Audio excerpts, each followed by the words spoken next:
came back to a school that had gone through a huge demographic shift. There were lots of issues of fighting constantly. Faculty, quite frankly, they were scared. Nobody was greeting kids in the hall. Kids were not looking at each other, no eye contact. We moved from a few different languages spoken there to 40 different languages. Our second language in Lawrence High is Polish. The threat of gangs from Trenton, which is on the south side of our town, was pretty powerful. The north side of town, we have Educational Testing Services headquarters, though it has Princeton addresses in Lawrence. But then you have all those mansions of Princeton and big money. So it all came together in this one high school in town. So it was the kids who came to me and said, look, you know, this place is falling apart. You know, and they didn't want, it wasn't about discipline or anything. What they wanted was, what can we do to reignite that good feeling that this high school had. It's a high school down the street from a well-known prep school, independent school called Lawrenceville School. And so a lot of times the staff and kids, regardless of race or socioeconomic status, felt that this high school was like a prep school. There was a real openness about it that had diminished. As principal, I knew if I did the top-down piece saying, staff, this is what we're going to do, it's about ethics, and if we've got these values, we're going to, that wasn't going to work. They also knew me as the arts guy, so I knew it was going to work from my old days as an art supervisor. So the kids came up with it, and our kids happened to come up with these 5. And the kids, these 50 kids in a school of 1,500 went out with that and started teaching teachers.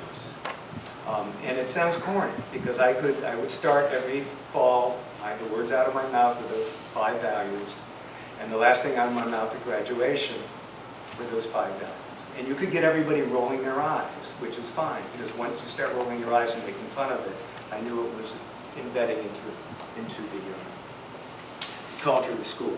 But what happens when 2 of your values come into conflict? That's what this is about. It's a conversation about that. So, for instance, loyalty and honesty. Something the kids grapple with all the time. Individual versus community. Some have to do with numbers. The individual, community, long-term, short-term, justice and mercy, and then the other one is loyalty and honesty. This is the first chapter from Rush Kidder's book, which he wrote after his Chernobyl experience, called How Good People Make Tough Choices. If you go through there are some phenomenal dilemmas where the actor is dealing with 2 rights and how they struggle with that. He shows that once you've determined in your struggle with a dilemma which is the higher right that you might choose, how you might resolve it. And he has 3 resolution principles. One is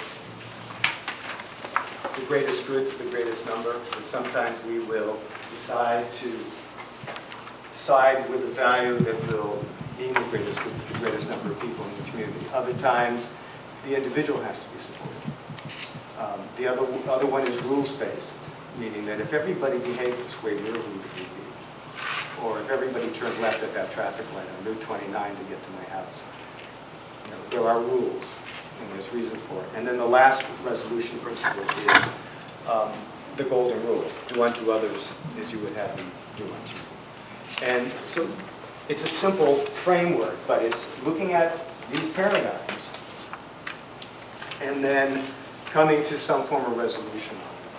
Okay. Again, it's a conversation, it's very Socratic, and it rests in this ambiguity.